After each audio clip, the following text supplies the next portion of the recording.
Good morning. I'm Elliot Greenspan of the LaRouche organization and the Schiller Institute. It's Sunday, the 28th of February. And what you are about to see is a video address, a keynote address, given by Lyndon LaRouche on February 19, 1994, at an international conference of the Schiller Institute and the International Caucus of Labor Committees of the LaRouche movement, at a conference entitled LaRouche's Scientific Discoveries, The Power of Reason. Now, this is a very special moment. And as you will see, when Lynn walked into this conference, went to the podium, there was a jubilant standing ovation of approximately 1,300 members and guests of this movement from many nations around the world, jubilant because of the nature of the occasion. This was an historic inflection point. This conference, this address by Lynn, was an historic inflection point. He had just returned from 5 years as a political prisoner in a U.S. federal penitentiary, and had been paroled by virtue of a great deal of work that we all did in that period. And by virtue of providence, he had been paroled several weeks before that moment. But this was an historic inflection point. This was a sublime moment in the history of this movement and properly understood in universal history. That is, this was the first occasion since Lynn became a political prisoner on January 27th, Mozart's birthday, January 27th, 1989, a political prisoner of George Bush. First occasion that either Lynn or Helga LaRouche were able to address a large gathering in person in the United States. First time over these 5 years. But ironically, but lawfully, the 5 years opened up a huge blossoming of the international LaRouche political movement under these very adverse conditions, especially in the countries of the former Soviet East Bloc, as well as a fascinating process of development within the U.S. civil rights movement in concert with the LaRouche movement, as you will see. That is, the new dimensions of the movement which had opened up included at this conference parliamentarians and other leaders of various of the nations of the East Bloc, as well as the Soviet Union, and the presentation of a high academic honor of the induction of Lyndon LaRouche into a new Russian scientific academy at this conference. You will see, and I urge you to stay on this entire video, you will see at the end of Lynn's speech the presentation by the two leaders of the scientific academy. As well, you had the participation of the Reverend James Bevel, who was a leading aide to Dr. Martin Luther King, and who emerged as the vice presidential candidate of Lynn in the 92 presidential election, which Lynn was running from prison. While Helga was leading an extraordinary international intervention into these nations of Central and Eastern Europe and into Russia, and eventually into China in the course of the 90s, all around the conception of the Eurasian land bridge, which Lynn, in concert with Helga, Lynn had developed this idea in prison.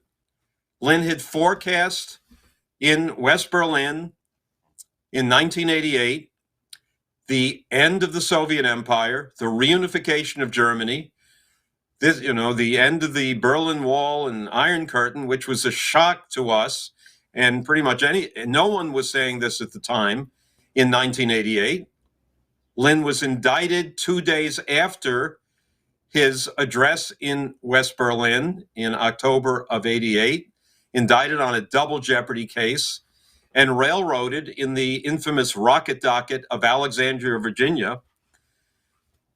But Helga, and that forecast by Lynn led to, or proved to be, extraordinarily accurate a year later when the Berlin Wall indeed came down. And over the ensuing couple of years, the Soviet Empire, the Soviet Union came down.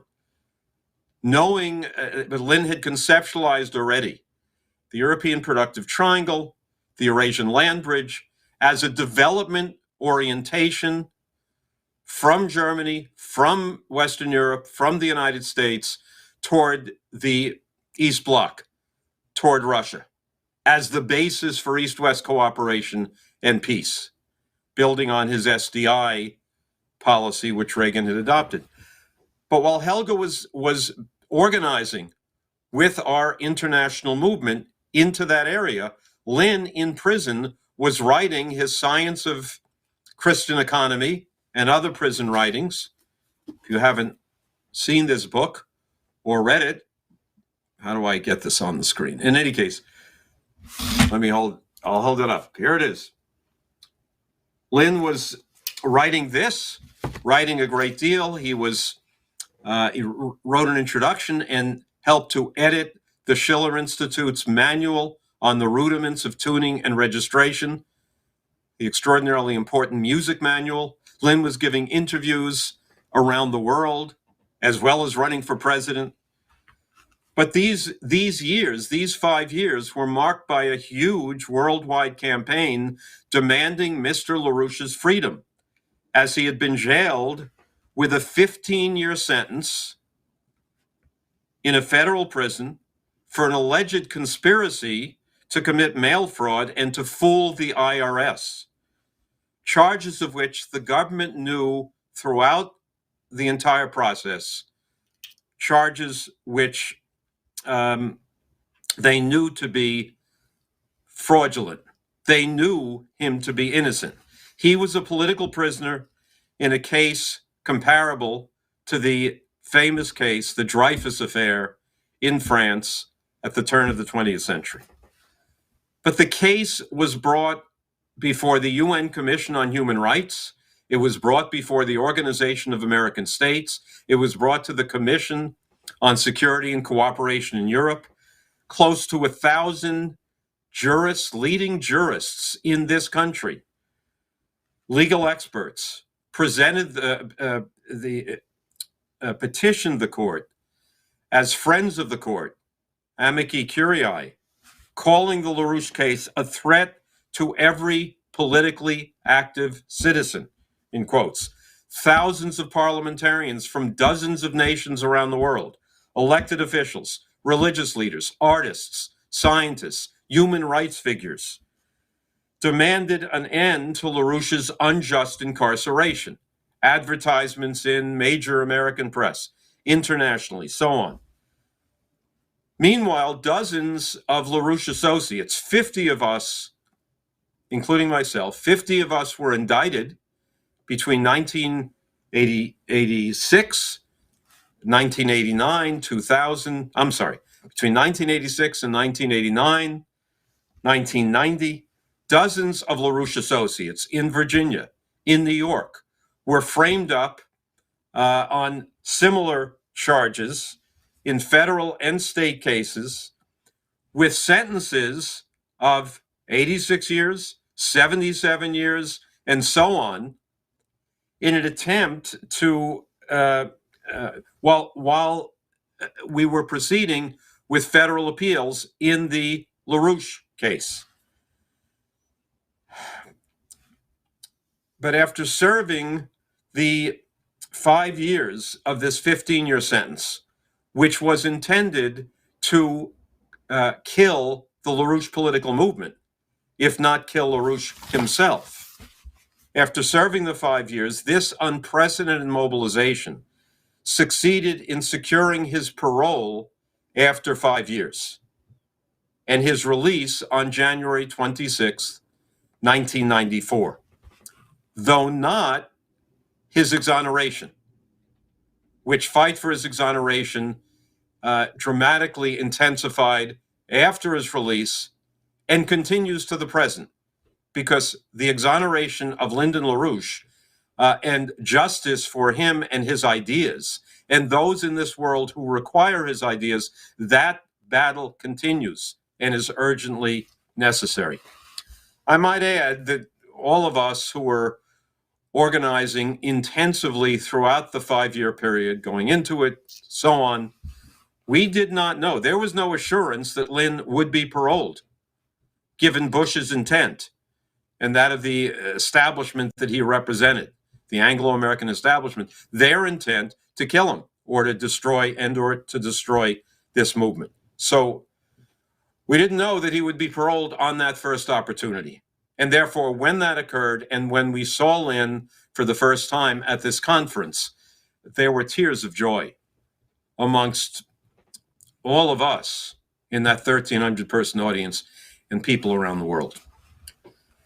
So the video that we present to you here begins with an introduction of Lynn by the heroine of the civil rights movement, Amelia Boynton Robinson, who was, for a 25-year period, a leader of the Schiller Institute. Lynn described his speech as a unified conception of ideas, which ideas are elaborated in a series of articles in Executive Intelligence Review, about 30,000 words of articles entitled "The Science of Physical Economy as the Platonic Epistemological Basis for All Branches of Human Knowledge." I want to take one brief statement from toward the end of his opening, his keynote. I'll quote, "The same creative principle which we find reflected in the great achievements of science, which we find emblazoned in the accomplishments of the past 600 years, which surpass everything done by mankind in the millions of years before. The principle of creativity, the same principle, the principle which marks man as in the image of God, by virtue of these gifts of creative powers. That same principle is the essence of science, is the essence of great music." End quote. At the conclusion of his speech, academicians from Russia present Mr. LaRouche the diploma of his election to this scientific academy.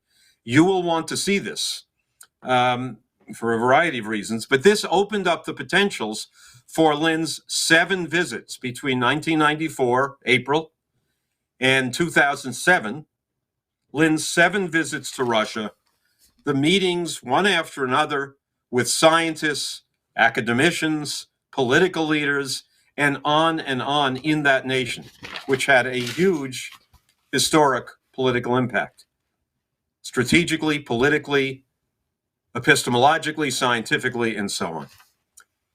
And we include here, at that point in this presentation today, we include several of the incredible questions and the Q&A in dialogues, of the incredible responses with Lynn at the end.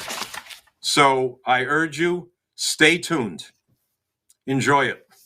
Have fun.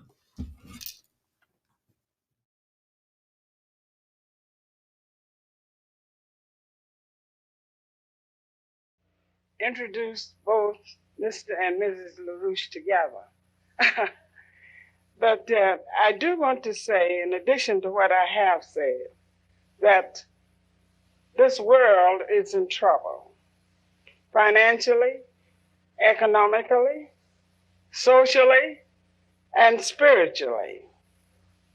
And I think we all know it. The heads of the country have no concrete solution to the problems, no problem that they can solve that will touch the entire world.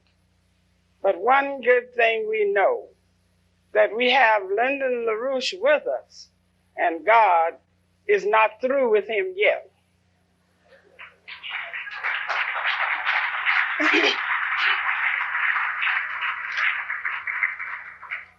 Would you turn a deaf ear and pay no attention to a warning that tells you that the water is polluted, that you're drinking, that the electric power is just about gone, that diseases are out of control, that your husband has lost his last job, and that the factories have gone to Mexico? Would you be worried if the children are hungry and your mortgage is to be foreclosed?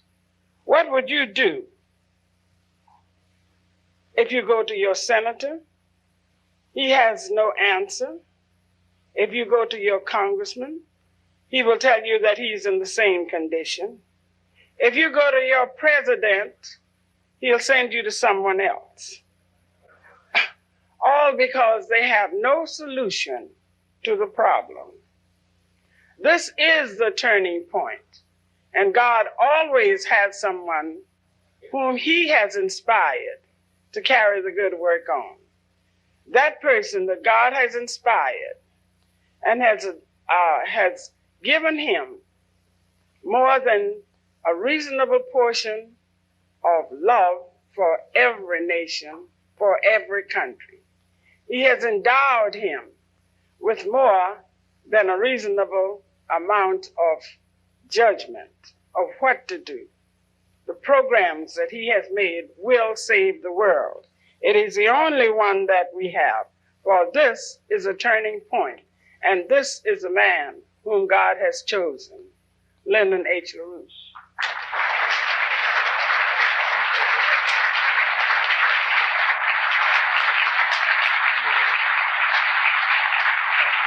Yes, fine.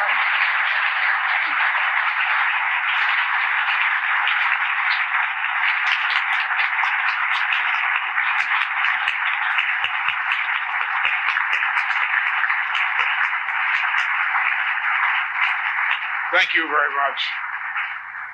It is obviously very good to be here.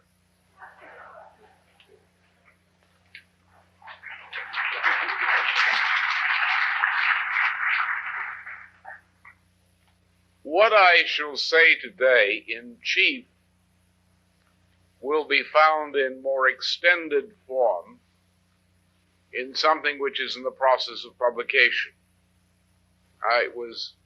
When I was released from incarceration and presented with a word processor, it was a second birth of freedom.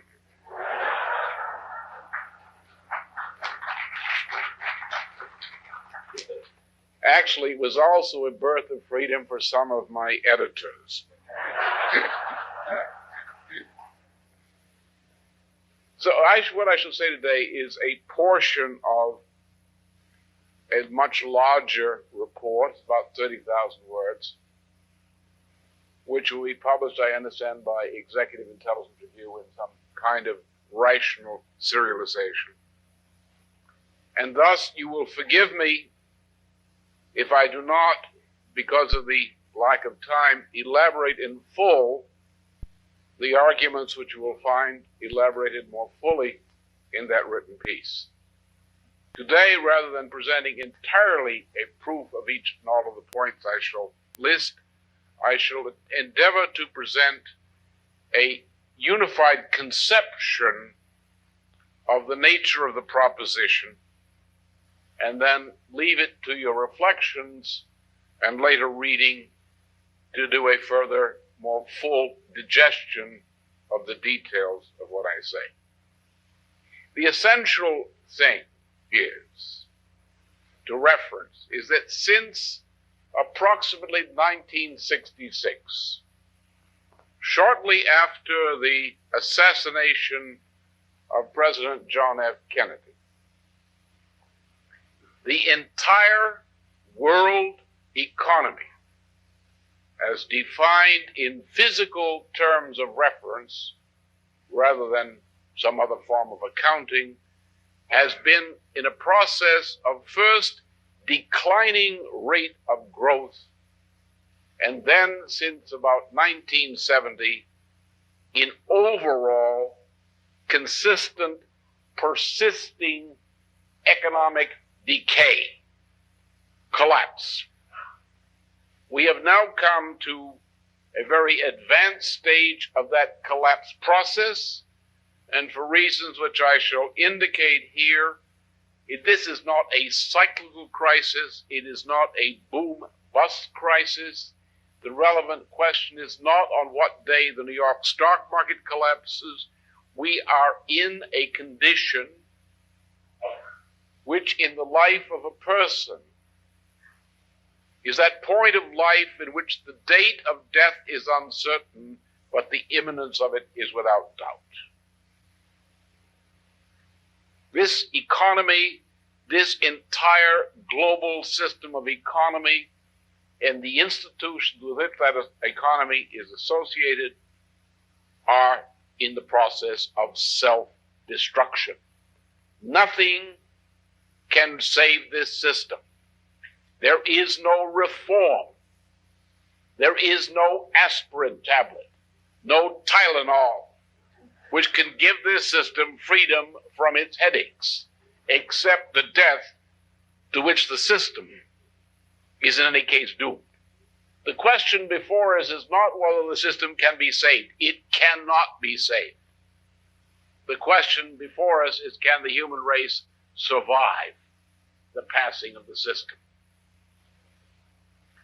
Now, the cause of the collapse, in very simple terms, is twofold.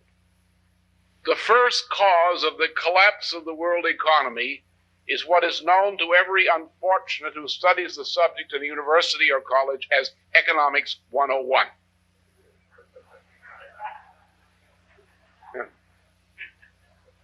Anybody who believes in that is probably insane. Anyone who teaches it is either a criminal or innocent by virtue of madness.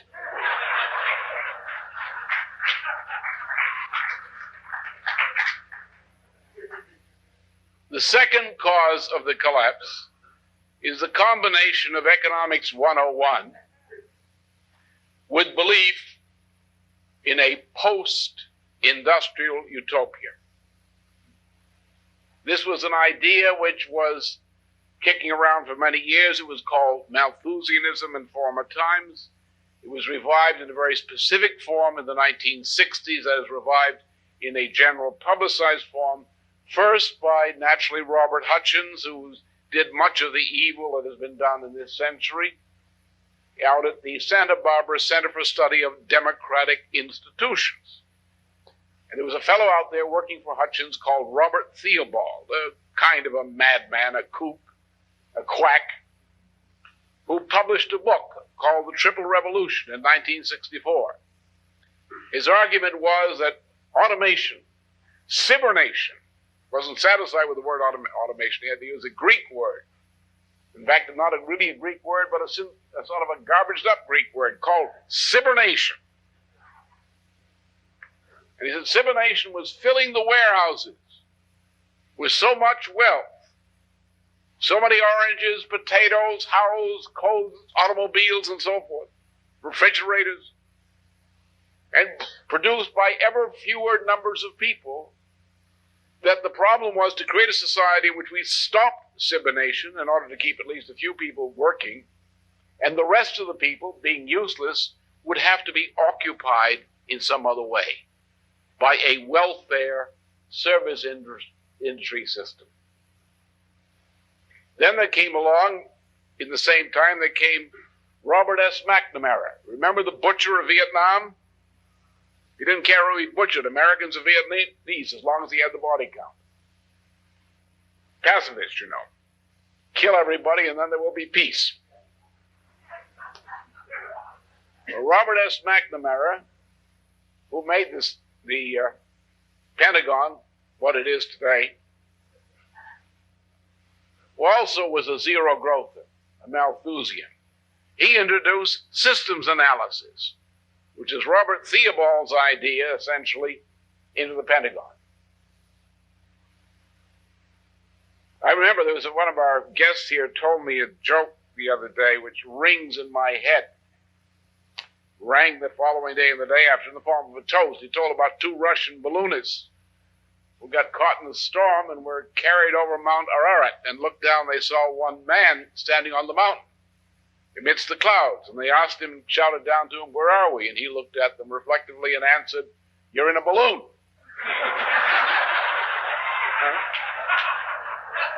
So one Russian, and probably one who was used to seeing visiting American economists, asked the other, "What was that?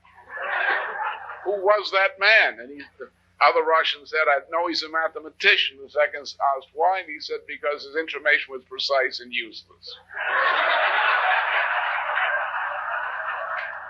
You can see why we get some good things out of Russia, you know. Jokes like that, we need more of them. But these two ideas combined in the form of things like the cult of environmentalism. I noticed you noticed the global warming which has seized us this winter.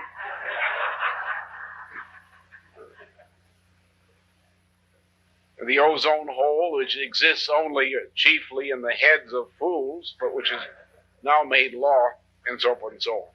So the idea of ending a society and economy based on investment in scientific and technological progress, in a society based on the increase of the physical productive powers of labor, was the change to this post-industrial utopia. And the combining of Economics 101, those ideas, with this delusion, is the cause for the collapse. Now, we've had two collapses.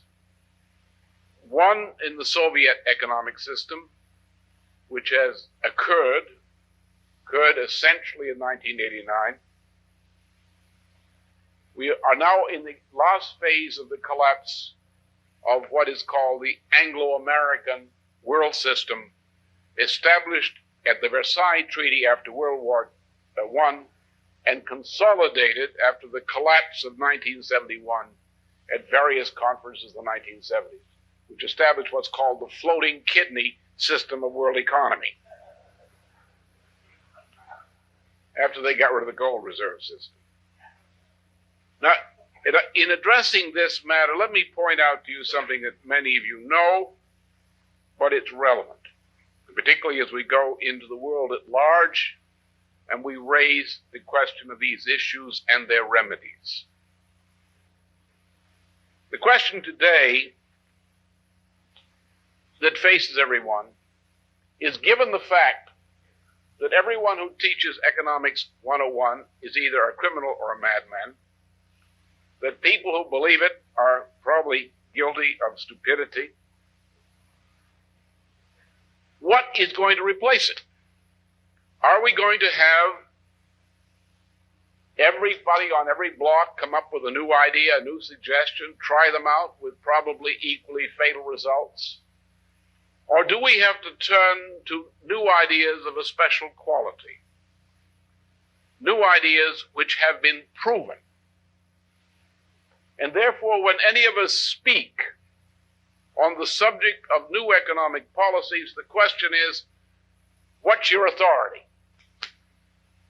And therefore, permit me to reference some of my authority, at least the one with which some of you are familiar, to say what I'm about to say. It's been my conviction, on the basis of some work I did in the 1960s originally, it's been my conviction since about 1959, since successfully forecasting the 1957-58 recession and then examining some of the peculiarities of it as it occurred. About 1959, it was apparent to me that a continuation of the Versailles system, post-war World War II version, Versailles system economy, as we saw it elaborated in the 1950s under the influence of Arnold Burns, the controller of the economic policy of the Eisenhower administration, that if that system persisted, we were headed during the later 1960s into the outbreak of a succession of monetary crises, which would end up, unless interrupted, in a general collapse, and before the collapse occurred, a turn to the kinds of austerity measures which were imposed on Germany under that Nazi economist Hjalmar Schacht, the man who put Hitler into power with the backing of the head of the Bank of England and with the backing of the Harriman firm in New York City, whose chief executive officer, Prescott Bush, the father of later George Bush, president, put Adolf Hitler into power in Germany in 1933 by moving the German funds controlled by the Harriman Bank into the coffers of the Nazi Party in order to overthrow the government of von Schleicher and in order to bring about a condition that is putting Hitler in power, which would ensure their objective, which was a war between Russia and Germany down the pike at that time. That those kinds of economic austerity would be introduced if this policy continued, and that would occur as a part of a process of collapse. This led to, I'm not a public figure at that time, nor had any intention of becoming so. But these were ideas which I, as a professional, entertained and enjoyed working on. But then I was warned about what was happening in the form of this Economics 101 plus post-industrial society, and I was convinced in the early 1960s that this was the greatest danger to human civilization, was this kind of brew which emerged in the United States initially under the rubric of New Left. And so I began coming into public life through teaching and other means in order to fight as an individual by teaching, to try to fight these poisonous, destructive, immoral, worse than Nazi ideas, which were called those of the New Left back then. And I finally found myself in public life and in a lot of trouble. But it became apparent that this crisis was coming. It happened in 1971. The Bretton Woods system collapsed after a burp in 1967-68. The austerity measures of a Nazi type were introduced under Nixon as phase 1 and 2 in 1971-1972. Since that time, the United States physically, in terms of per capita physical consumption, in terms of per household standard of living, in terms of per square kilometer of land area, the United States has been constantly over that period in a constant rate of collapse. Then I had occasion to look at other problems. In the middle of the 1970s, it was obvious to me the following. The world throughout the post-war period, especially from the Pugwash Agreement period of 1958 through 1963, that the world was run by a condominium of two thermonuclear superpowers.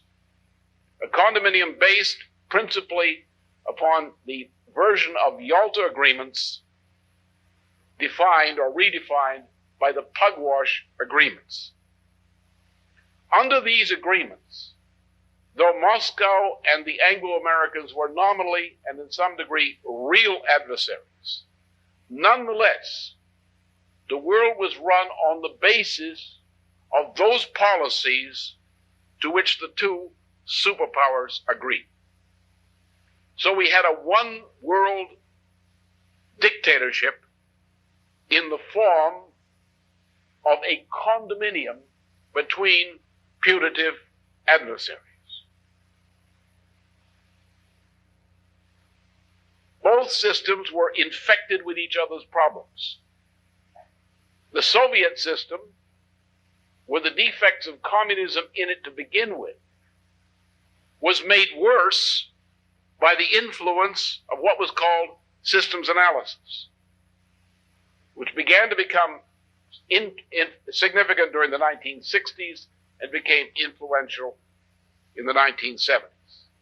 As part of this, the Soviet and East Bloc economy became entangled with the Western system, such that in effect we had two phases of one global system. And it became obvious to me in the middle of the 1970s that that global condominium, that economic system, was about to collapse. That both systems were headed for a collapse, cross-infected with the sicknesses of both systems of economy. In middle 1970s, I had the occasion to recognize that we were headed under those conditions toward the danger of a thermonuclear war, and that the so-called deterrence program, the Pugwash agreements, the so-called mutually assured destruction policy, was actually the cause of this danger of war. Under Pugwash, the evil people around Bertrand Russell, who were key intellectual authors of the condominium arrangement with Khrushchev and Brezhnev afterward, these people had said, if we eliminate any defense from a global thermonuclear rocket attack, then the danger of obliteration of both superpowers under those conditions of probably expected mutual and assured destruction will mean neither superpower will go to peace. It happened, as I knew, during the middle of the 1970s that the development of thermonuclear pulse effects, the electromagnetic pulse effects, made it possible through a limited first assault to prevent the rockets of another power from taking off. And therefore, both powers had to worry about what's called a pin-down effect, that they would be unable to respond against a first strike preceded by this kind of assault. At the same time, the rockets were becoming more precise in their targeting. You could almost hit a barrel at a distance of several thousand miles. We can do that today with the aid of these satellite systems. And the rockets were being placed, the strategic rockets, in further advanced positions. Land-based rockets were being placed in Europe, aimed at Soviet positions. Soviet boomers, submarines carrying strategic rockets off the Pacific and Atlantic coast of the United States, could deliver a pin-down effect within a matter of minutes from time of launch. So we are into a situation where the commanders of the forces on both sides had to be prepared for the danger of a first strike, at which they would have no more than a couple of minutes warning before they would launch their counterstrike. Extremely dangerous situation. It was also obvious to me, as it was obvious to the relevant Soviet officials, such as Sokolovsky, back in the 1960s, that the idea of intercepting a thermonuclear rocket with a high-speed interceptor rocket was a piece of nonsense. Strategically, it could not be done. It was obvious to the Soviet military back as early to middle 1960s that only new types of weapon systems could stop a thermonuclear rocket barrage. These were called later in the 1972 Ballistic Missile Treaty and a Ballistic Missile Weapons Treaty. They were called systems of defense based on new physical principles. It was obvious to me in the 1970s that both of the powers had this capability in the process of development. And I, by 1977, was advocating the development by both powers under agreement, these new types of systems of so-called new physical principles as strategic global defense systems that is in the process of development against the kind of first strike danger which as a danger could impel the world into a general thermonuclear war almost by accident. It was also my view at the time that this could not be done strategically, because we're dealing with adversary relations, except by mutual agreement. That this could not be done economically without agreement to use these same technologies to increase the productive powers of labor of the economies of both superpowers and other nations. Then there came, in that context, this was, of course, as many of you know, my policy in the 1980 Democratic presidential primary campaign. Then there came a point at the December of 1981 when high-level agencies of the United States government asked me to open up a back channel to the Soviet government. And it was agreed that if I would accept that undertaking, that I would be free to do it as I saw it, though I would transmit messages from my government. And it was agreed that I would present to the Soviet channels my proposals, 3-point proposals, to utilize new physical principles for a strategic defense system, to recognize the economic, technological benefits to the economy of such a program, and to agree to cooperation, economic and technological cooperation in this connection. So as beginning February 1982 through February 1983, I engaged with a senior diplomat, Soviet diplomat in Washington, with such a back channel discussion, which was turned down by General Secretary Andropov in at least no later than February of 1983. But this comes to the point. The Soviet government agreed on the first 2 points, agreed on the new physical principles, and agreed on the economic benefits for civilian economy of using these technologies for civilian as well as military purposes. They agreed that cooperation would work, but they said they would refuse the cooperation, first of all, because the United States in a crisis program would beat Russia, and secondly, because they would not make any such agreement with an adversary power under the Soviet Constitution. I replied to that at the time. I said, if you attempt to do what you say you're going to do, you'll develop the systems yourself. Your economy will collapse within about 5 years, because it cannot take that kind of strain. And as many of you know, in the same period in 1983-84, I forecast in the national television broadcast I made an impending bank collapse beginning that year within the U.S. banking system, and indicated this banking collapse was a portent of a general collapse of the U.S. economy if we did not radically change our policies. So if you look at that material over that period, there is nothing unusual in my claim to some degree of unique expertise on the subject of the intermingled collapse of the two superpower systems, the one which has already collapsed and the collapse of the Anglo-American international financial economic system, which is now in accelerating progress toward a collapse which can occur any day or might be postponed for some months. But nonetheless, we are in a terminal state of collapse, and the longer it takes for the collapse to occur, the worse it will be for humanity. Now let's look at several aspects of this to see how this collapse was brought about. It was brought about not because of any natural condition, not because nature decreed it, not because there is any law that the collapses must occur. The idea that there must be cyclical cycles and boom-bust cycles in economy is a complete piece of nonsense.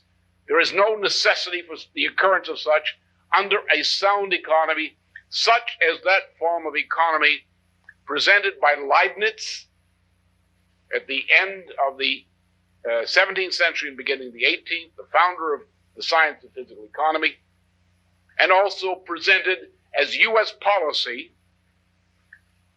in the Article 1 of the U.S. Federal Constitution, as elaborated by such figures as U.S. Treasury Secretary Alexander Hamilton, as elaborated also by Friedrich List, and as adopted by the great Russian statesman of the turn of this century, Count Sergei Witte. If that system is used, there can be no economic system of collapse, boom, bust, nor any system of collapse. The collapse lies entirely with a choice of economic policy, number one, and secondly, in too successfully enforcing that economic policy. You can sometimes have a bad policy, but if nobody pays any attention to it, they might survive. If you're able to enforce the policy, they're doomed. Which is why every reform which tries to make our policy, U.S. policy, more effective results in nothing but worse results. Look briefly at what the problem is. Physical economy, or the science of economy, was established at the end of the 17th century, in the beginning of the 18th century, when the ideas of political economy did not exist in England. Political economy came to England after 1763, about a century after it came to France, and about 3/4 of a century after it came to parts of Germany. What we had is in 1763, one of the most evil persons in modern times, the second Earl of Shelburne, called William Petty, came to power in England following the success of Britain in defeating France as a maritime power. France remains still the largest land power, the most advanced economy in the world, the most advanced science of any nation in the world, far more advanced than any competing nation, and had the largest economy and the most successful one in the world. But as a maritime power, Britain defeated France as a naval power, as a maritime power, through the war which ended in 1763. Into this mess emerged a fellow called William Petty, the second Earl of Shelburne, whose ancestors had founded the evil Bank of England. Shelburne had two characters who were most famous in his employ. One was probably the Jeremy Bentham, who was reputed to be the illegitimate father of Satan. And the second one, who had not been a spiritual eunuch, might have qualified for the position, Adam Smith. Now, the Smith family biography records a carriage ride with William Petty, the second Earl of Shelburne, and Smith, and Smith. Smith had just been employed by Shelburne. And the biography records the essentials of that conversation. Shelburne instructed Smith that he was to work on developing measures with two objectives. One, to destroy the economy of France. Two, to destroy the economies and independence of the chartered English-speaking colonies in North America. In 1776, Smith, after meeting with the friends of Satan, i.e. Voltaire, in the continent of Europe, came back and published a book which was largely plagiarism, but nonetheless he published it, called The Wealth of Nations. This was the poison which Lord Shelburne had demanded be developed to destroy the economy of France and to destroy the economies and independence of the English-speaking colonies of North America. And to a large degree, it worked. In 1783, at the peace treaty in Paris, which settled the recognition of the independence of the United States of America, both France and the representatives of the United States committed a foolish act. They negotiated with the Prime Minister of England, who at that time was Shelburne, to accept free trade as a condition of the peace. As a result of this, between 1783 and 1789, the economy of the United States went bankrupt.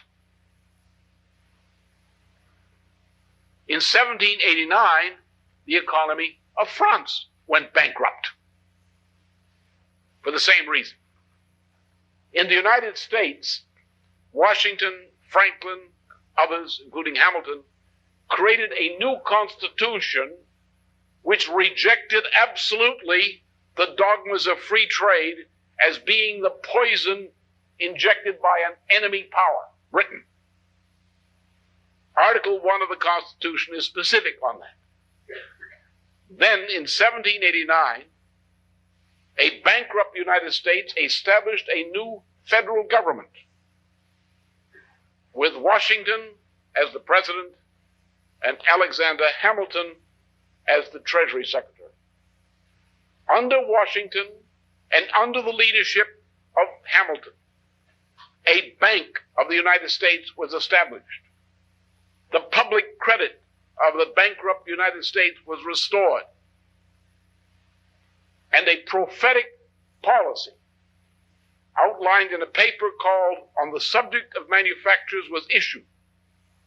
A prophetic policy which proposed the successful transformation of the United States economy from a predominantly rural one, in which 90% of the population was employed in rural agriculture, that is, 90% of the people had to work just to keep the rest fed, to an industrial economy of great power and increasing productivity. The entire success of the United States is based on the implementation of these ideas, which Hamilton outlined as the anti-British American system of political economy, a system of economy based upon scientific and technological progress, on energy intensity, on capital intensity, and on science driver principles. This was a success, as some may have noted, as opposed to those who would be called colonies, who accepted the British system of free trade. Thus, there is no question that prior to 1763, since the American system was based, including the Declaration of Independence, including the Constitution, were based on the principles enunciated by Leibniz almost a century earlier, that there existed a system of workable political economy prior to 1763, prior to Adam Smith's employment by Shelburne. And I can put it to you that as far as Economics 101 are concerned, that the economic theory underlying the collapse of both the Soviet system and the presently ongoing collapse of the Anglo-American world system are the result of the anti-Leibniz ideas introduced beginning 1766 by Shelburne through the mouth of Adam Smith. The free trade system is what has caused this collapse. I shall just recently refer to a number of economists who represent this system.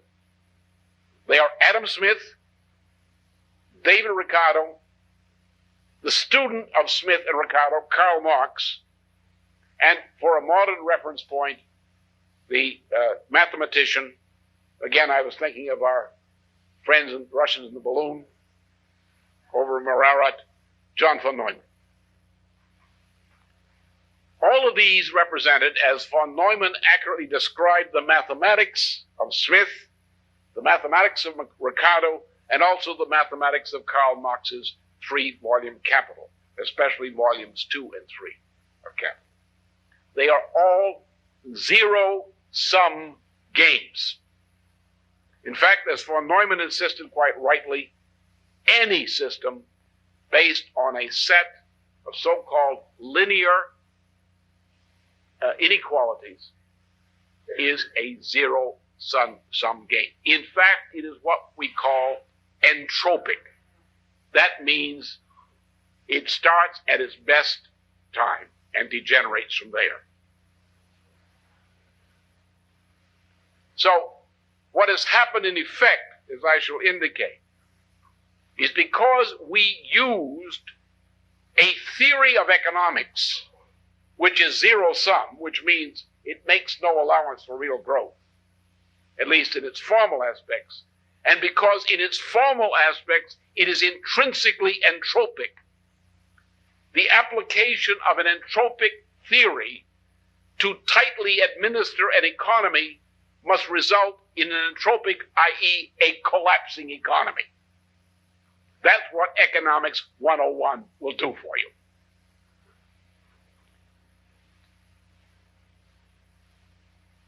When you add a second feature, sabotage, discouraging of investment in scientific and technological progress, when you oppose energy intensity, when you oppose capital intensity, when you oppose relatively massive investments in public infrastructure, all in the name of post-industrial utopia, when you oppose also the development of the cognitive powers of students through a grounding in education in geometry and in classical humanist methods of education, you produce a population which could not implement technological progress even if it were the policy of government to do so, because they're just too stupid to do it. Not because they couldn't learn, but because you refuse to allow them to learn. And that's what's happened. We have combined Economics 101 with a determination to destroy the developing sector, especially since 1971, with a determination to rid ourselves of the useless eaters of our welfare and service industry employed population, to reduce the birth rate, which temporarily lowers the cost of labor, but plays hell with getting your pensions paid. And then now, with health caps on health care, to start committing Hitler-style genocide against people over 55 as a way of reducing the average cost of health care per capita of the population. These are the ideas which brought us into this mess. Let's look at the question of profit. Before 1763, and in the American system afterward, we had an idea of profit. Now, profit means, when you look at an economy physically as a whole, it means essentially that society consumes so much wealth in the form of household consumption, in the form of producers' consumption, in the form of maintenance of infrastructure. That as a result of consuming this wealth, through the process of production, using technological progress to increase the productive powers of labor, we produce more wealth than we have consumed. That margin of increase is real profit, which is the same thing as growth.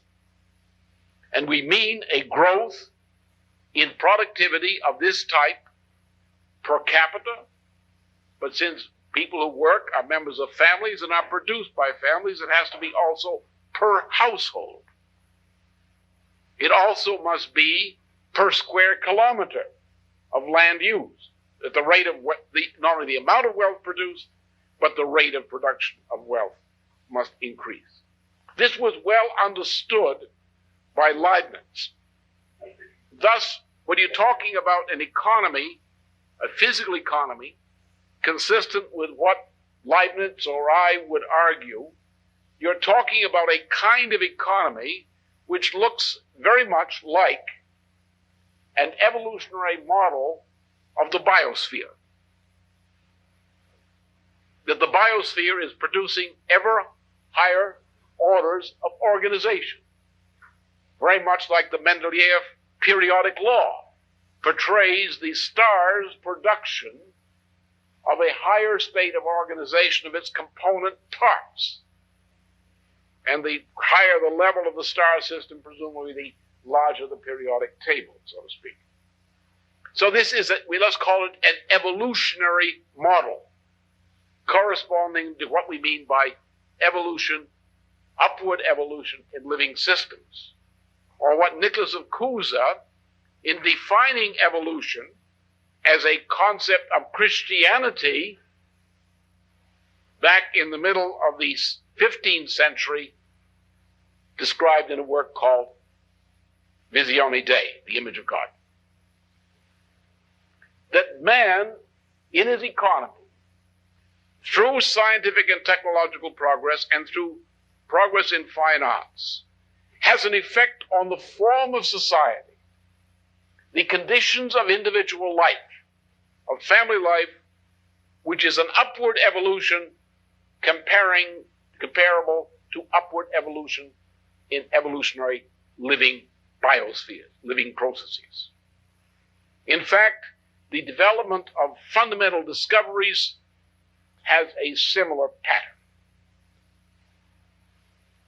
Thus, an economy under this influence, again, the influences of ideas that we use to control our physical behavior, determine the general pattern of result.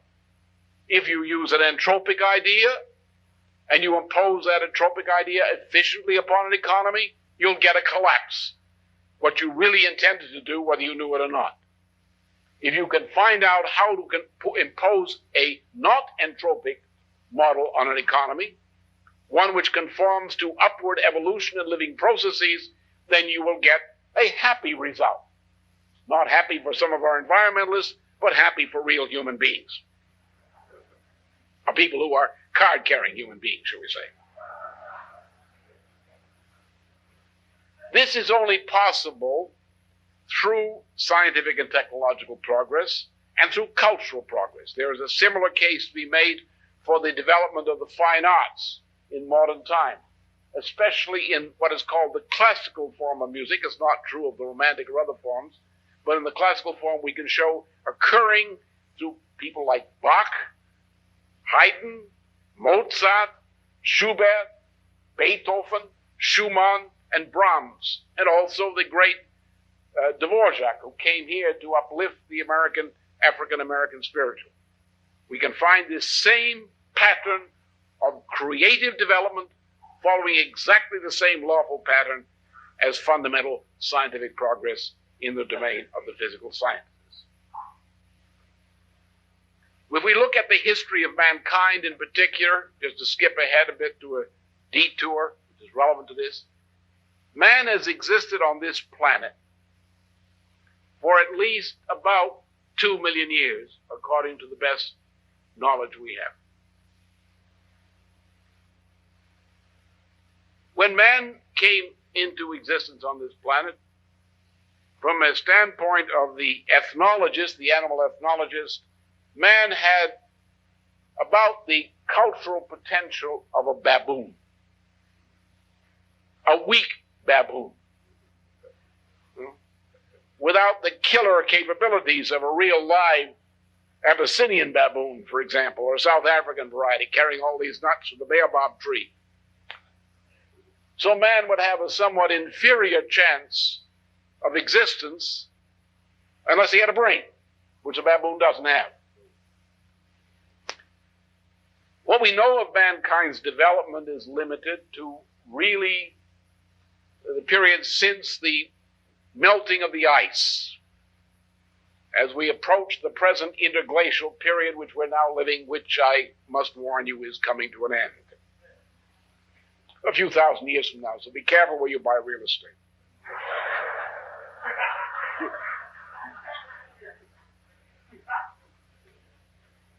But we can also say that there were not great landmarks left behind from an earlier period. You know, the oceans are probably down to 200 or 300 feet or more below their present level.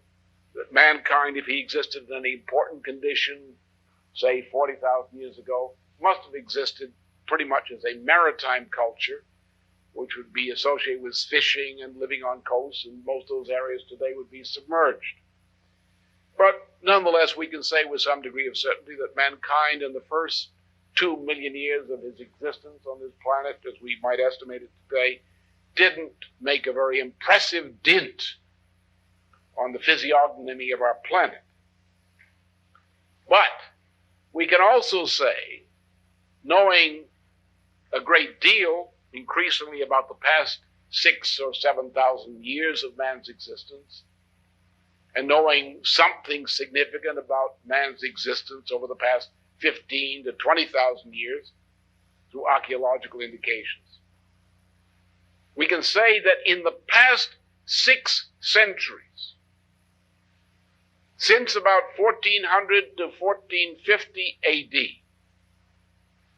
the development of mankind on this planet exceeds the entirety of the development of mankind in 2 million years preceding.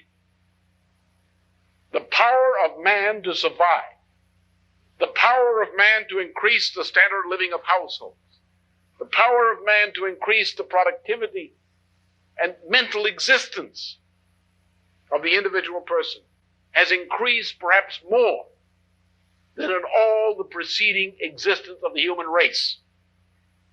This power we know first as the development of science. We also know in a complementary way as the development of art, as typified by the work of Leonardo da Vinci, Raphael Sanzio, and by the development we associate with Bach, Haydn, Mozart, Beethoven, Schubert, Brahms, and so forth. This is the greatest period in all human existence, which is spoiled by these kinds of things which are typified by Economics 101.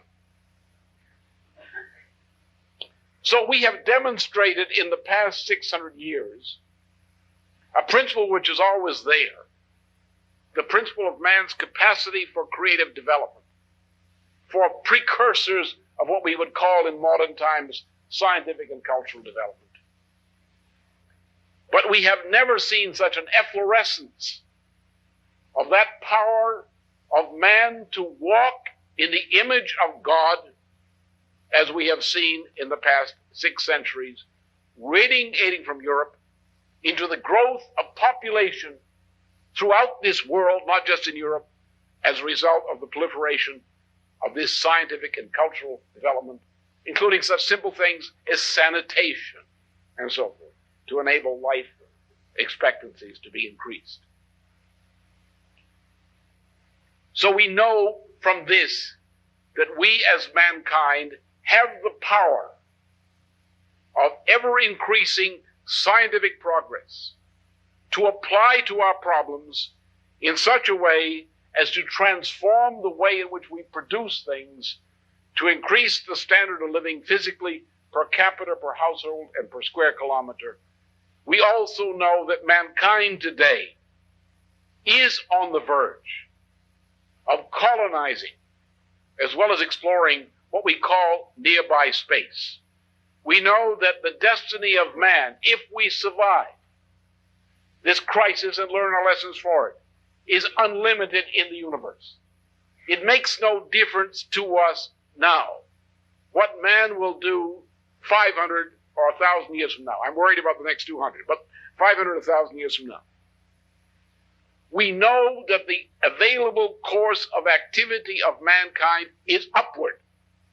if we but determine to learn from our experience of the past 600 years and to apply that experience to create, again, a model of society which is not entropic, a model which emphasizes the growth of scientific knowledge, of artistic creativity, and of investment in increasing the productive powers of labor and the education of our children.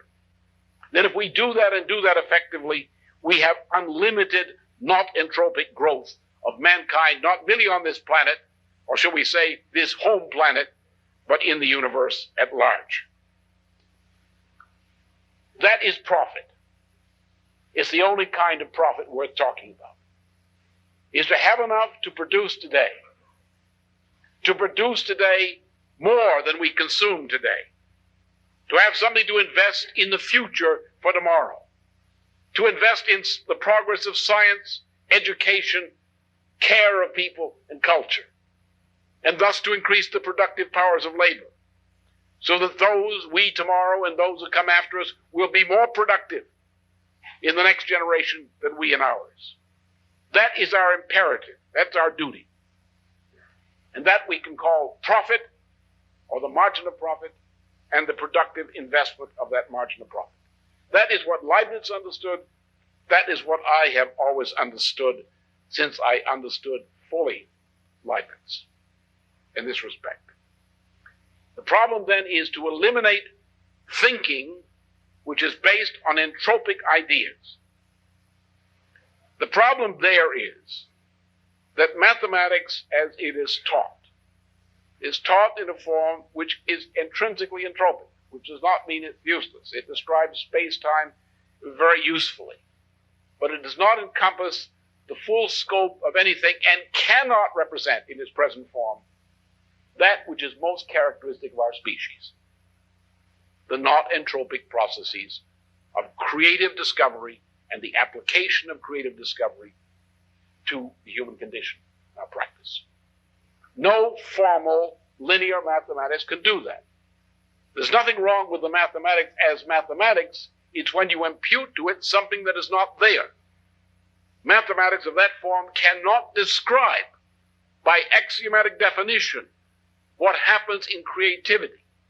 What is called statistical negentropy by people like Theobald and others, or Wiener, today is not anything except a reversal of entropy. It has nothing to do with life. It has nothing to do with the development of creative ideas. It has nothing to do with the communication of creative ideas. So we should put mathematics ordinary mathematics, where it belongs, as a tool. But a tool which does not comprehend man. A tool which does not comprehend living processes.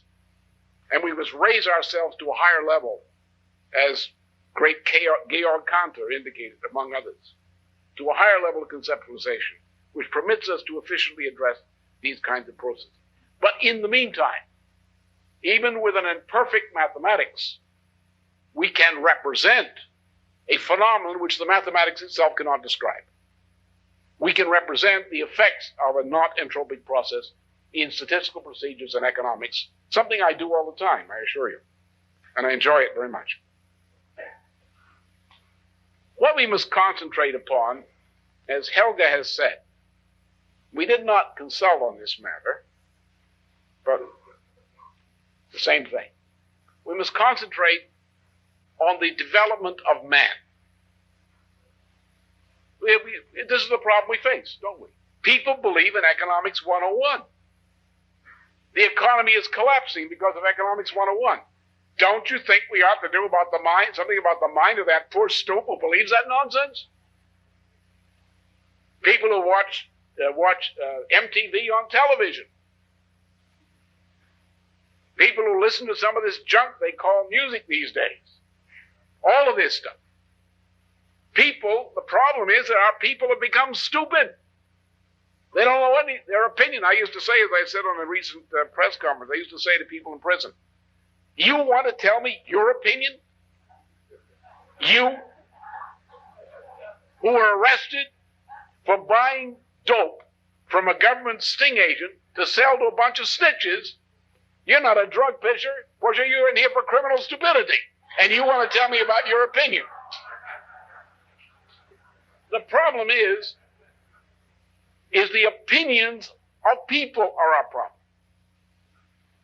The opinions of people are wrong on two counts. First of all, Americans are other-directed. No self-respecting American ever reveals that he has a mind of his own. He gets his opinions from authoritative sources, like the television news, like watching Hollywood movies. He gets his ideas on sexual relations by watching MTV. He has no independent opinions. He borrows his opinion, as Reisman said, he's another directed fellow. He borrows his opinions from his neighbors. When he sits and somebody asks him, what's your opinion? He goes like this, like that. And sees what they're saying around him. The thing on which we have to concentrate once we address these kinds of problems is to recognize the failure of mankind to recognize the evidence which exists, which should have guided it to reject certain ideas and which should have guided it to seek out the correct ideas and to recognize them.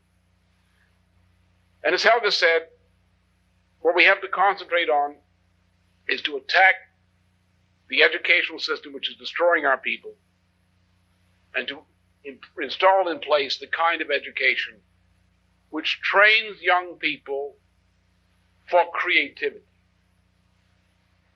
Now, if you cannot represent creativity by a mathematical formula, how do you represent it? Let's take, first of all, the simple case of physical science, and then let's look just for a comparison to the case of classical music. How do we educate a child properly?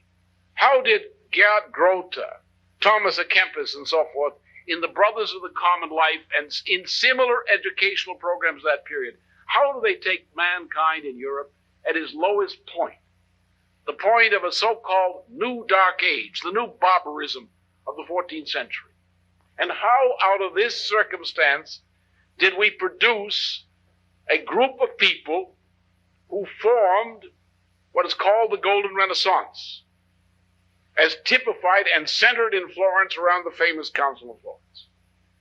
How did we found in that period in the early 15th century, following the darkest period in European history since the fall of the Roman Empire, how did we unleash the greatest period in the existence of man during the past 600 years, despite all the things that are happening to us today? It was done by people who were properly educated. How were they educated? First of all, they were fortunate. They had no textbooks, especially Economics 101. What they were compelled to do and what they taught was what we would call today original sources. They were taught original discoveries in geometry. Limited, but they were taught them. What they did was to instruct a child to do what a child will do naturally if given the opportunity to do so. To re-experience the act of discovery as that act had been produced earlier within the mind of the original discoverer or someone like that. So the child, instead of learning formulas, instead of learning formal logic, instead of learning deduction and induction, the child went through a process of rigor, of actually re-experiencing in the child's own internal mental processes the experience of the original discovery. That doesn't mean you don't use mathematics and other things to induce that event within the child's mind. But the thing is, the child did not learn to conform to a formal model of an idea. The child learned to generate that idea by learning how to cope with a paradox which is rigorously defined and to see the answer to that paradox. What I've used often to exemplify that kind of discovery is the case of Cousé's discovery of non-algebraic mathematics in his treatment of the Archimedean paradox of squaring the circle. This precise example of the two issues of rigor of scientific method, but also of a certain naive development in enabling a child to replicate in the child's own mind, in this case, what happened inside the mind of Nicholas of Cusa to make this fundamental discovery of modern physical science. The child can replicate that in the child's mind. There's no way of putting that discovery in words in a way which bypass the obligation for that kind of replication. Now, if we educate children to re-experience discoveries, then the child's mind is populated with a collection of people. Over that corner is Pythagoras. Over there is Plato. Over there is Cusa. Over there is Leibniz. And each of them, as we come modern times like Leibniz, well, there are a lot of Leibniz moments up there. Leibniz made a lot of discoveries. And there are a lot of Leibniz moments. There are Kepler moments. There are Leonardo da Vinci moments. In your own mind, there is Leonardo da Vinci in the child's mind, because the child has re-experienced that moment of creation of an idea which occurred in the mind of Leonardo by replicating the same experience. Now you ask that child, what do you mean by discovery? The child has a mind which looks somewhat like that famous mural in the papal apartments in the Vatican, the famous School of Athens of Raphael. There are all those people in his mind. You can almost see their faces, but you can hear them think. In those moments, you ask the child, what's creativity? The child says, well, it's thinking as did these people. And the child, if the child reflects and grows up a little more and becomes reflective, the child will think back and adduce from that certain principles of creativity and reduce these to types. As a matter of fact, the easiest way to understand this process is from the great tragedies, such as those of Aeschylus, the Prometheus, for example, the first surviving part of that trilogy, or from the great tragedies of Shakespeare, or from what is really a tragedy, the Don Quixote of Cervantes, or of Schiller. That the fact that the consciousness looking at consciousness, the soliloquist on the stage who speaks to the audience is speaking of the consciousness of the actors within the play. The audience is aware of the consciousness of those actors and becomes conscious of the soliloquist's consciousness. The playwright sitting in the balcony is already conscious of the characters in the play and of the soliloquist. He's looking at the consciousness of the audience in watching the play. And when we imagine that kind of picture in classical tragedy, we can understand exactly what goes on in the mind of a child who has been properly educated. The ability to be conscious of his own and other people's consciousness, and to get knowledge, not knowledge of things, that's important, but essentially knowledge of the process by which the human mind makes discoveries and determines which of those discoveries are valid or not. And determines also how to communicate these discoveries to other minds so that mankind can communicate. How to transform these discoveries into objects, such as crucial experimental apparatus. How to take that crucial experimental apparatus to a machine tool shop and fabricate a machine tool principle, which multiplies the productive powers of labor in many facets of life and of labor as a whole. What we have to do essentially is that, first, we must get rid of Economics 101. Adam Smith, Ricardo, Marx, and John von Neumann. Get rid of it. It is what is destroying us. Secondly, get rid of another axiom. Get rid of the axiom of post-industrial society, of zero growth, which is entropy. Eliminate that. Turn the human spirit free. Go back to the ideas of physical economy, as Leibniz encapsulated them, as I've devoted a lifetime to that issue. apply this model of a science-driver economy in which the state takes responsibility for a banking system, for a credit system, and for making sure that either public or private agencies provide sufficient basic economic infrastructure. And that fluorescence of ideas in the practice of manufacturing, distribution, agriculture, and so forth. Provide credit at low prices to each of these, whether state or private enterprises. Have objectives, as de Gaulle understood this principle. Have objectives. What does society need to do? What are the priorities? State them. What's going to work? What creates a balance? Let society know about that and tell people to get out there and do the best they can to realize these objectives. If we do that thing with an understanding of this comparability of the evolution of economy in its positive form to the evolutionary principle of the biosphere, then we can, instead of using the zero growth model, using that with some understanding of the details of it, we can succeed. But we will only succeed if at the same time we educate the children,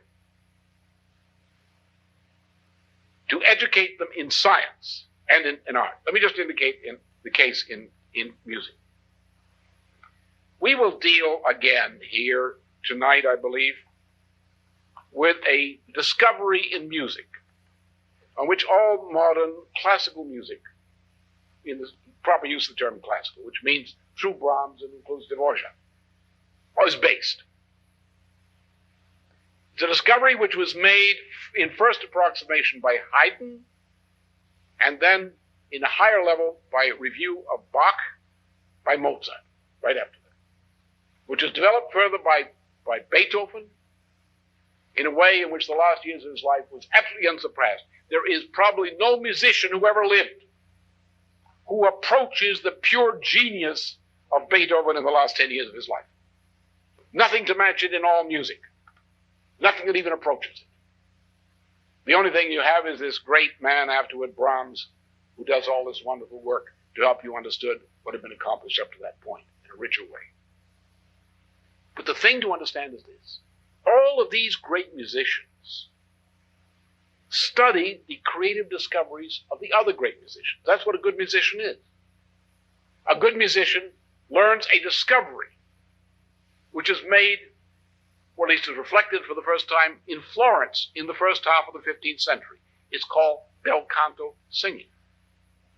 And that was a discovery. The musician who does not make that discovery will be crippled as a musician, defective for the rest of his life. That imposes other discoveries. You discover how, when you use bel canto method, you discover how the voice is organized. You learn it has registration. You learn there are different species of voice which are precisely defined. That's a discovery. You have to learn that discovery. Then you go to another discovery. You discover how to put these voices together, the singing voices, together. And you find there are about 6 potential species of these singing voices. So 5-part and 6-part counterpoint is the most natural expression of the desire of human beings to sing poetry. You learn that music comes from poetry. That when you have classical poetry, even our most ancient ancestors, say the Vedic hymnists of Central Asia at 6000 BC, they sang a poem before them. Each vowel had a relative pitch. And reading the poem, they could sing it. They do to this day. They sing that poetry. From this, by singing poetry in different species of voices, utilizing different registrations of each species of voice, you have this wonderful development of counterpoint, which defines a 24-key, well-tempered system. A discovery. But it was always there. Because the natural condition of man determines that human beings have these natural potentialities. It is our duty to discover them. Then Haydn, working from the Italians and from Carl Philipp Emanuel Bach, the son of Johann Sebastian Bach, made a discovery. and introduced to music, musical composition, a coherence which had never existed in music before. A systematic coherence. And then he had this young fellow, Mozart, who participated with him in certain important discoveries. And Mozart, having the opportunity to work through Johann Sebastian and Bach, made other discoveries. A revolution. From 1781, 1783, 1786, the discoveries by Mozart in music are a tidal wave, which properly understood beyond imagination. The only thing comparable to that is what Beethoven did in the last 10 years of his life, which surpassed it. These are discoveries. You read Brahms, read the Jenner book, where the student of Brahms, Jenner, wrote a book on his conversations, relationship with Brahms. Read Brahms's instructions to Jenner in that book. Discover, discover, discover. This is not textbook music. You cannot learn music from a musical textbook. You can get some guidelines of what you have to learn, but you must learn classical music step by reliving each of the discoveries which is involved, which is the way you teach it to children, by teaching them to sing. You learn then the instruments, because the instruments, as Bach says, you must teach your instrument to sing, which means you must have the singing idea in your head, and you must force your instrument to sing as a human voice. Not human because it's an instrument made of steel and wood, but because it's an instrument in the hands of a human being. And it must sing. Every musician must learn this. So that we see, when you think about music, don't think about entertainment or some fool jigging on the beach. Think of the greatness of music. Think, as you probably have, some of you have noticed, the work of Dvorak with Harry Burleigh. Though that was discovery. The spiritual was never the same after that, because its potentiality was discovered by applying principles which are the accumulated knowledge of music of centuries was embedded in that relationship and that process. Think of things in that way, and then you see music is not entertainment. Music involves precisely, with the most demanding, in the most demanding way, of the individual who wishes to become a professional musician, a good one, demands precisely in the most intense degree the same kind of training and intensity as the greatest physical scientist. There's been a folly popularized. It was popularized by an evil man, Kant, and then repopularized in the 19th century by another evil man called Savigny, who said in German that you must separate Geisteswissenschaft from Naturwissenschaft. That art and science in particular are separate things. They have no relationship to each other. But on the contrary, the person who says that knows nothing of either science or art. Because the same creative principle, which we find reflected in the great achievements of science, which we find emblazoned in the accomplishments of a past 600 years, which surpass everything done by mankind in the millions of years before. The principle of creativity, the same principle, the principle which marks man as in the image of God by virtue of these gifts of creative powers. That same principle is the essence of science, is the essence of great music. So we must educate our children in science. We must educate every child as if to become a great scientist, by letting them relive the emotional experience as well as the learning of the great discoveries of their predecessors, which are precious few, actually. And let them learn in a similar way, by learning first to sing poetry as little children. Let them learn, step by step, the creative accumulation which is music. And they will learn poetry, they will learn drama, they will learn the history of mankind, and they will be, above all, able to look into the eyes of a stranger and see through those eyes, within that body, in the motion of that mind within, the reflection of an individual person in the living image of God. Thank you.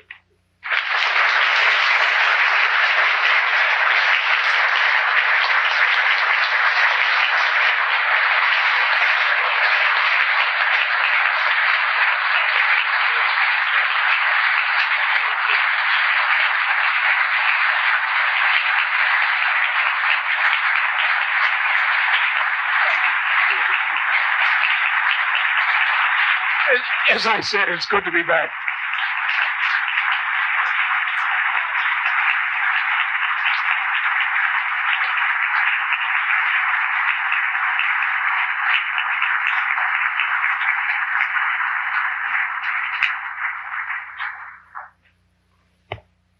I would like to, at this point, call up to the podium Dr. Manasa John of the Academy of 100, Professor Muranowski, the president of the Schiller Institute in Russia, Rachel Douglas, and Webster Tarpley. They have a few things to say to Lyndon LaRouche. Please come up.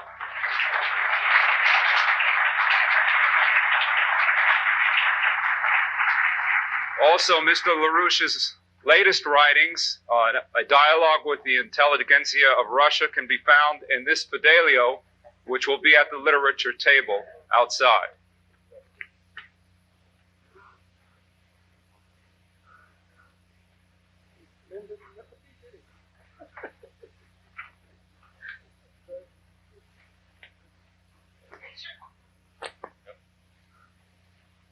Можно?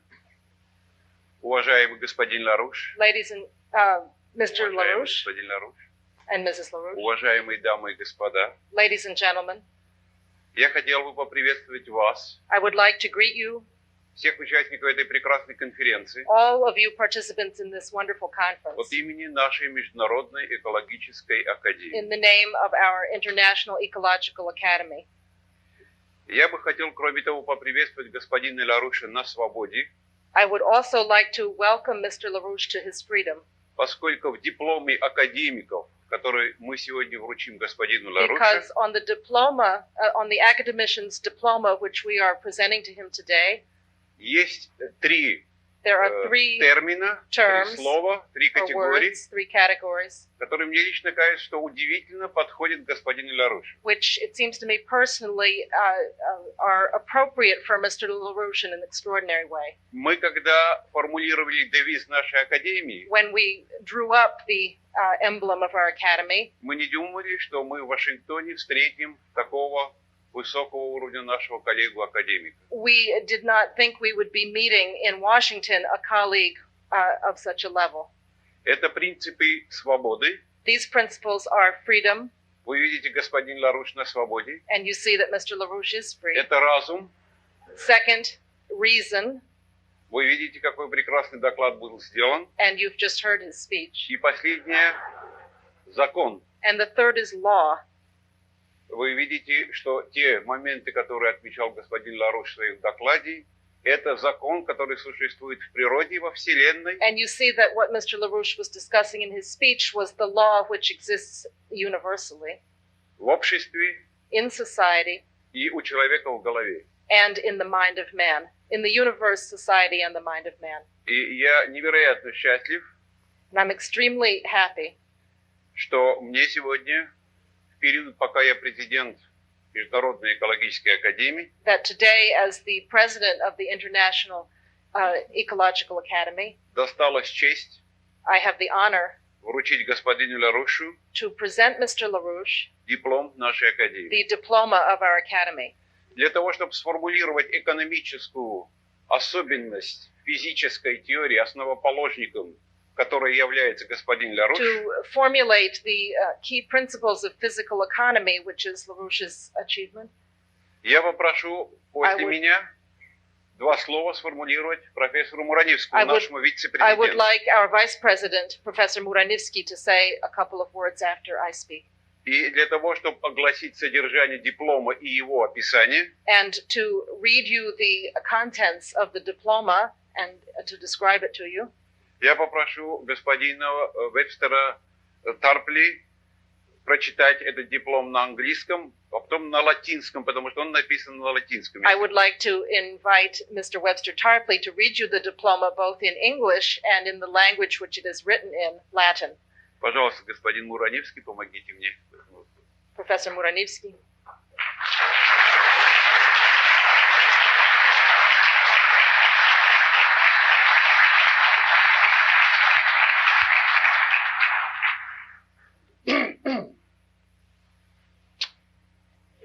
Every member of of our academy had right to introduce as new members of academy only 2 persons.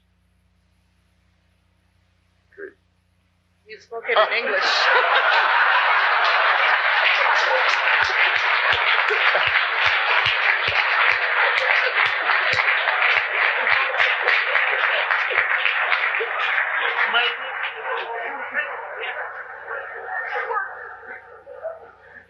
Maybe it was understandable, yeah?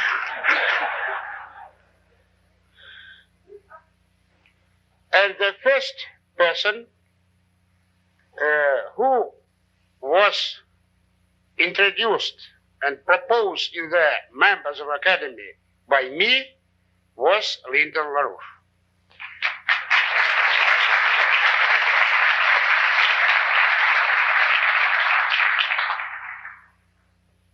This was not simple decision, because you know that in our country the mentality of not only scientists but different circles of people connected with not far past what was named Gulag. And every person that is in prison,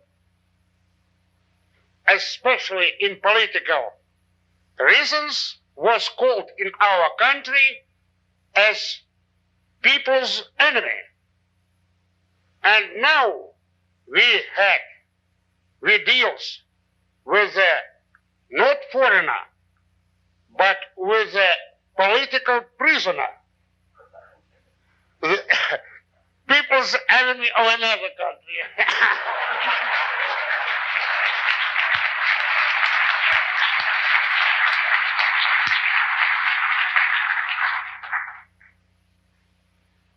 On this reason, we had 2 meetings, 2 sessions of our academy.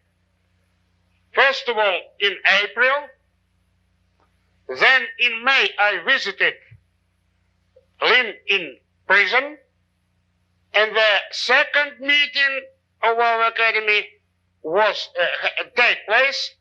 took place in October last year. And on this meeting, my proposition was approved, but only one voice was again. A reception of Mr. LaRouche. Only one voice. The 22 voices were for Lyndon LaRouche to get him the member of our academy.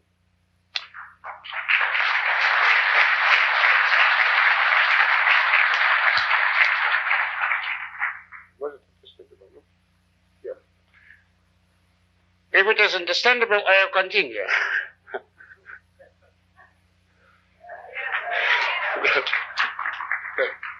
Two words. The physical economy, the main discovery, as I think, of Lyndon LaRouche, now is studying in our country, and we begin to teach maybe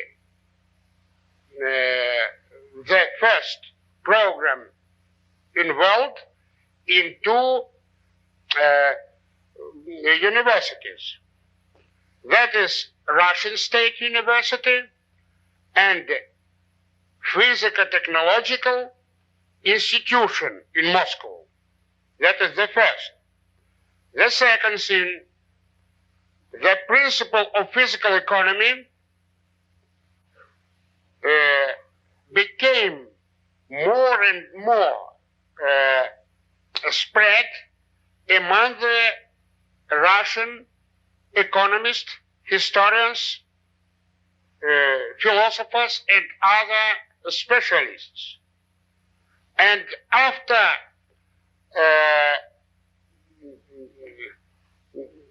позорного провала, The shameful collapse. of shock therapy, идеи физической, the ideas of physical economy became more and more important for our economic. And I hope that in the near future we'll discuss this problem in a large group of Russian scientists together with Lyndon LaRouche.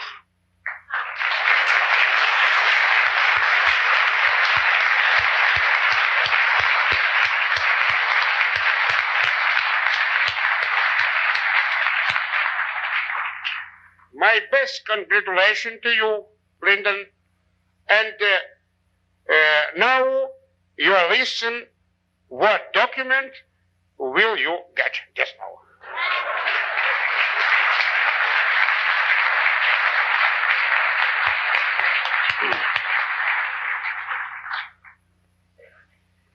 Let me read for you the certificate of membership of Lyndon LaRouche in the International Ecological Academy. First in Latin, Academia Ecologica Universalis, founded in 1989. Praeses Academiae Ecologicae Universalis, omnibus et singulis has litteras lecturis, salutem in Domino. Omnibus notum sit placuisse nobis, concilio consulto, auctoritate huiusque academiae, publico diplomate collata, Lyndon H. LaRouche, Jr., virum eruditum, moribus inculpatum, litteris et scientiis imbutum, titulo sodalis adornare, cuius rei haec membrana, sigillo nostrae academiae rata, et nominibus presidis et scribae munita testimonio sit. In English, the President of the International Ecological Academy. To all and to each who will read this document, greetings in the name of the Lord. Let it be known to all that after having consulted our assembly, and by the authority of this academy expressed in a public diploma, we have decided to honor Lyndon H. LaRouche, Jr., an extremely erudite man of unimpeached morality, imbued with literature and science, with the name of member of our academy. Let this certificate, sealed with the stamp of our academy and provided with the signature of the president and vice president, be the record of this act. And we have underneath, given in Moscow on the 14th of October 1993, signed by the president, Dr. Manusarjan, and the vice president, Professor Muranivsky. On the back, the three watchwords of the academy: libertas, ratio, lex, liberty, reason, and law.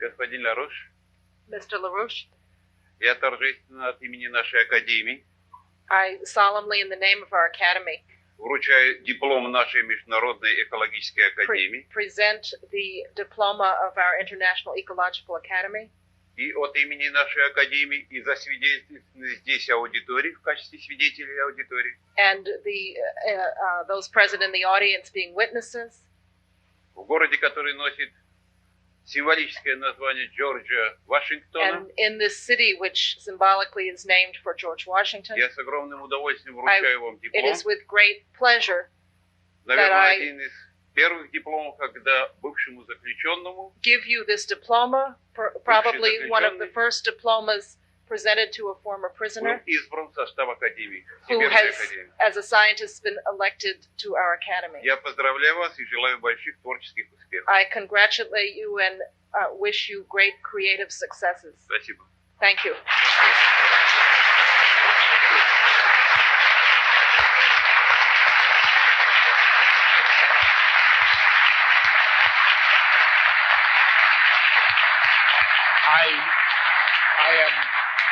Must say that I'm honored, and being a practical person, I hope that this will help me do my duty.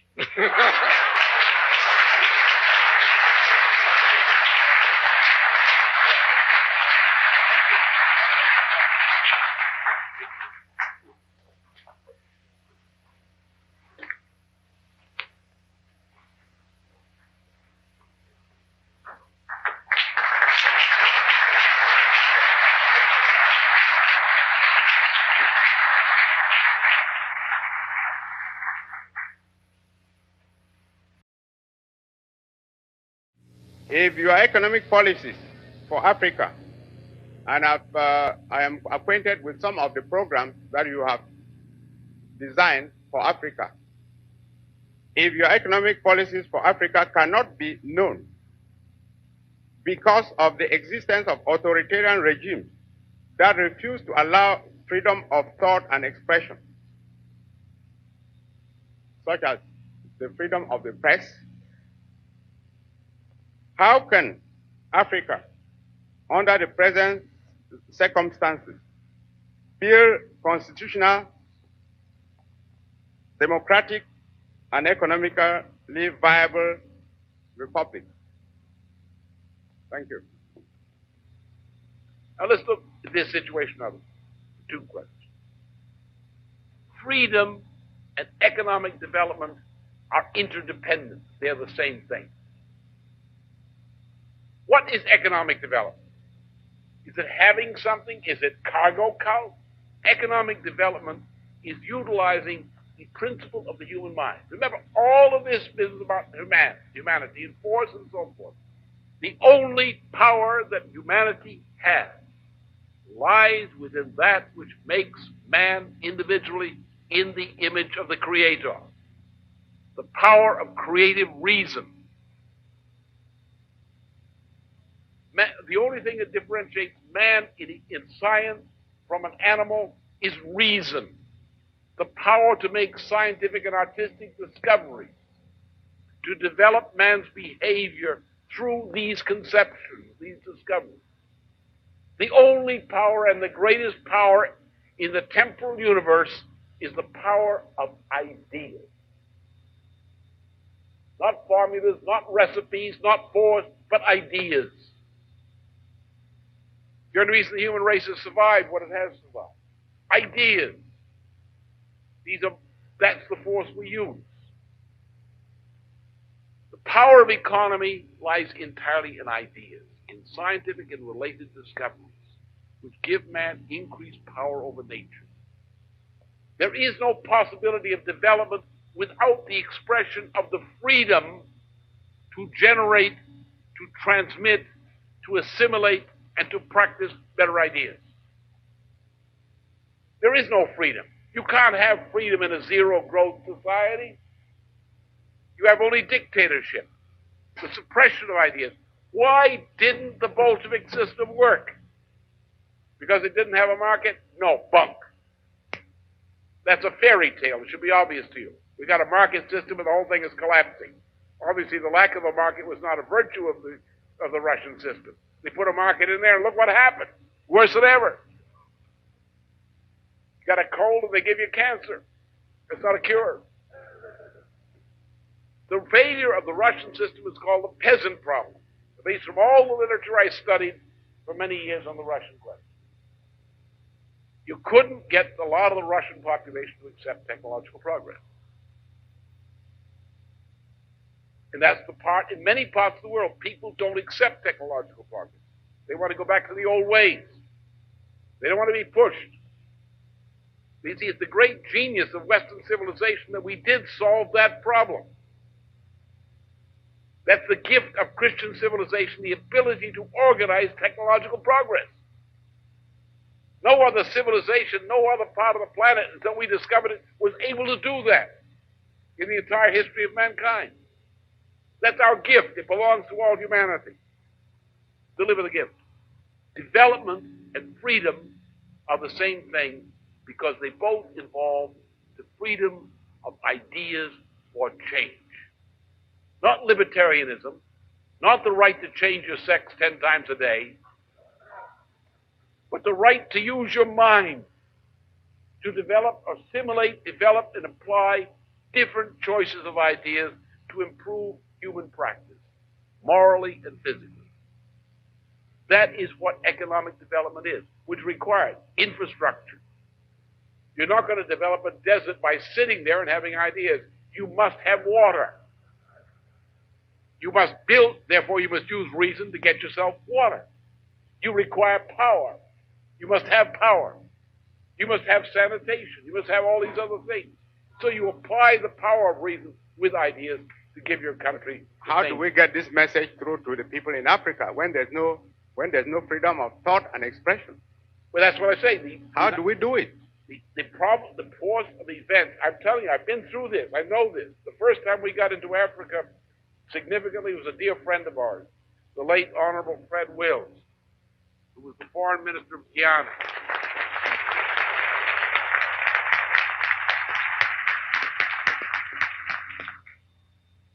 And Fred, we fought a war together with our friends in Peru and other countries, which led into the August 1976 Colombo, Sri Lanka Conference of the Non-Aligned Nations. And the proposal which we had designed, for which we had fought over the preceding several years, prevailed at that conference. The forces of London and New York overthrew every government which played a leading part in supporting that resolution. It overthrew the host government, that of Mrs. Bandanayake, promptly. It overthrew the government of Mrs. Gandhi, promptly, a little later, with help from Moscow. It overthrew the government of Mr. Bhutto, and not only put Mr. Bhutto in prison, but killed him because he offended them by supporting that policy. It overthrew the government of Peru, the Velasco government, using Kissinger agents in the Peru government. And similarly, the same process has happened in Africa. Every government that got onto this has been crushed. It has been crushed by African forces, which have been hired and which accepted the pay to overthrow a government which moved in the national interest.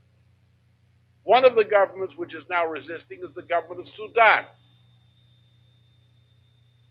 The government of Sudan is marked for extinction by the Church of England, which is leading the pack in the determination to unleash genocide in Sudan, and has so far been unable to secure, even with the help of forces in Egypt, to enable to secure the people who are capable yet of overthrowing the government of Sudan.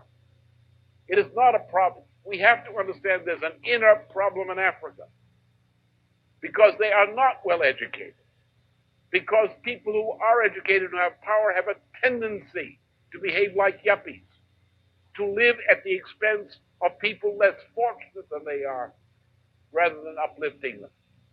who would rather be accepted in London and not be executed the way it happened in Congo, with the cells in Congo, the time of Lumumba. They'd rather live in safety and have a nest egg in a London bank or a Swiss bank and be tolerated by the metropolitan country. They're not going to fight for their people. And the people themselves who are illiterate and don't know, how are they going to fight? They don't even know it's there. What happens then, as in this situation in South America and elsewhere, and in the United States, and in the British Isles, and on the continent of Europe, and in Russia, and in Eastern Europe, and in China, and elsewhere soon tomorrow, that around this world people are faced with the reality that what has happened cannot continue. And they are looking and will be looking for the ideas. And there are people I know throughout Black Africa who are very well aware of what we're doing and who would respond, who have tried to respond in the past, but they're terrified. And my being in prison didn't give them any courage either. Because they said, look at that fellow, he's the only fellow in the United States who was for this, and they stuck him in prison. He's finished. There's no one to turn to, they said. Well, I'm free. I may be dead tomorrow, but I'm free today. And we know how to win, and we shall win. But we do not have the almighty power to decree when victory will occur. We must do what we should do to bring about victory and have confidence that the opportunity will be presented to us. We will have the opportunity. Let us be prepared. Let us be persistent. Let us work through frustrations and defeats. Let nothing deter us. We will fight, and we will fight until we win, because that is our duty, and that is our hope, and that will become our victory, whether we live to see it or not.